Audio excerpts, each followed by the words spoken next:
1960, the Reserve Bank of Australia was just a hole in the ground.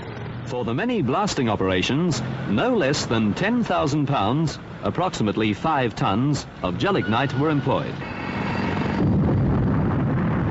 When it was finished, it stood 25 floors higher, making it then a skyscraper, at a time when one of the bank's central concerns was counterfeiting, the new decimal currency. We would like to urge people at all times to examine the notes that they are offered. By the 1980s, the Hawke-Keating government made the historic decision to float the Australian dollar. Our farmers and miners couldn't be competitive and our manufacturers were swamped with imports.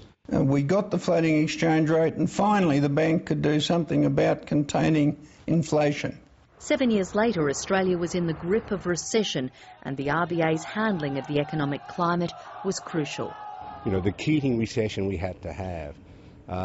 And that recession, the bank played a very large role in, and that was very, very nerve-wracking and a difficult period.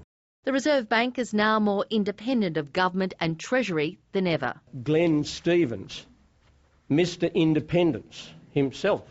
And Australians needed no greater proof than when the bank raised interest rates on Melbourne Cup Day in 2007, just weeks out from the federal election. The current governor is particularly strong-willed. He's pretty bolshy about his anti-inflationary strategy. He takes every opportunity to make the point. The former Liberal leader and Reserve Bank economist is critical of the bank, saying it didn't anticipate the global financial crisis.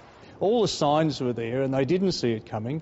And certainly they didn't see it coming when you see that they were putting interest rates up as fast as they were. The bank can never always get it right because essentially what the bank is doing affects outcomes, say, 2 years away, usually, or 18 months away. The bank too has come under fire for how it manages market commentary, but those who've been on the inside disagree. I believe it's the case that this is just openness and transparency at work. There's no special deals for mates. Whatever the case, the Reserve Bank of Australia remains a central force in the economic management of the country and a significant global institution. Philippa McDonald, ABC News.